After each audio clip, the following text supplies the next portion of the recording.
How'd your off week go? You got Wisconsin behind you. You healthy, ready to look forward here to the stretch run? Yeah, I think so. It's obviously it still stings coming off a tough loss, and one I didn't feel I played very well. So it's hard. You got to try to move on, but at the same time learn from your mistakes and get an extra week to kind of think about it. And after you win, it's fun, but after you lose, it stings even more. You have more time to think about it. So hopefully myself and our team work hard, come back, and get ready to finish out the season. What'd you learn from the Wisconsin game? Or are you past the point of learning?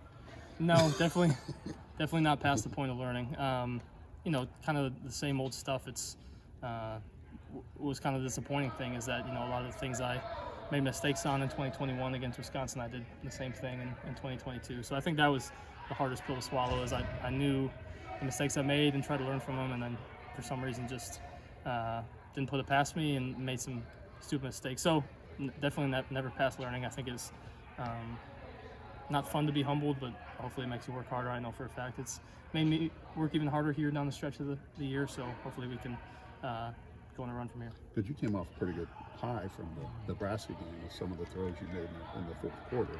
So I mean, you felt like you were ready to put some games back to back here toward the end. Yeah, and you have a plan, and things don't always go to plan. So you hope to never throw interceptions, to play good every game. It's just not how it goes. So take one game at a time, one play at a time. It's not always pretty. It's football. There's losses, wins, success, and failures. So you do what you can and put it behind you and keep moving forward. Have you ever thought about what's at stake this month? Definitely. I think we understand. There's a lot that rides on these games, especially as you get late in the year, and we know what's ahead of us. But as much as Coach Brahms preached it, we try to remind ourselves one game season. It means nothing if you don't beat your next opponent, and that's pretty much goes for any week. So you got to come to play with your next opponent. Can't look past anybody. Can't look ahead, and focus as much as you can on one game and try to go win it. This is a big week for Charlie and Tyrone. Yeah, obviously a lot at stake, and they made a decision to come here. So there's a lot, but at the end of the day, it's just a football game. We got to go out and execute, and like I said, it doesn't matter if we don't win the game, so we got to go win the game. I asked Jeff this on Monday, but with the transfer portal and guys changing programs so much, something like this is probably going to become commonplace over time. Right. So does it lessen the impact of it a little bit, where guys are going against former teammates, and it just kind of becomes the norm of college football and college athletics in general? Who's to say? As things get crazier and transfer portal picks up, and it's definitely crazy. It's a unique situation that they're put in to transfer within conference and play against your former team. So it'll be a cool opportunity for them. But I know they want to play well and want us to win. So we're going to focus on that. Just in your words, what Charlie's meant to this offense? Yeah, he's just been a huge player for us. Super dynamic.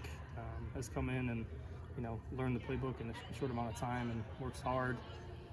Loves football, and his teammates love him. He's a great guy for the locker room. So anytime you bring a guy who's a 6-year senior, who's a great player, who's kind of feeling like it's his last opportunity to prove himself, which I know he did to start the season. Super motivated, and has been a huge impact player for us.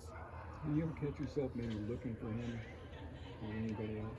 Yeah, it's any quarterback. Some plays you go through a progression, and no matter who's out there, you're going through this progression, one person to the next, and sometimes you get in situations where you look at matchups, and so we try to give our best players the ball in space and let them do what they do. And Charlie's obviously one of our best players, so we try to do it a lot.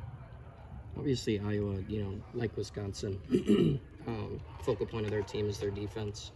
But this team's had more success against Iowa in years past. What do you think the differences are between, the Hawkeyes and the Badgers defensively that maybe allows you to have a little more success, be able to have the type of games you've had against them in years past? Yeah, like you said, it's historically great program, great defense. They play hard. They don't bust, line up in the right position. Going to be where they're supposed to be, and coach really well and play really hard. So I think in years past we've done a good job of just trying to go execute one play after the other, knowing our assignment. And I don't think anything is different this year. So we have to do that. They're going to be another good team, another good defense that we're going to have to play well to beat. How's the dessert train going with the offensive linemen? Are you feeding them? Are you taking Yeah, care of them from that standpoint? I can't take credit to my wife, so shout out to my wife, but she's done a great job, and every week has had a little different dessert during our Monday meetings, and I guess you could ask them. I think it's going great, but I guess they would have the more important opinion. Do you find yourself nibbling? I do, yeah. beforehand? Especially yesterday, she made a brownie cookie kind of mix thing that was pretty stellar. So I definitely had. Sometimes I just let them have it all, but yesterday I definitely stole some. When are you going to try your hand at making some of these desserts? Yeah, I don't think it's in the cards this year. I think I'm gonna need an off season to learn and take cooking classes and all that stuff before I go poison one of my teammates or something. Yeah. All right, Aidan. Appreciate it.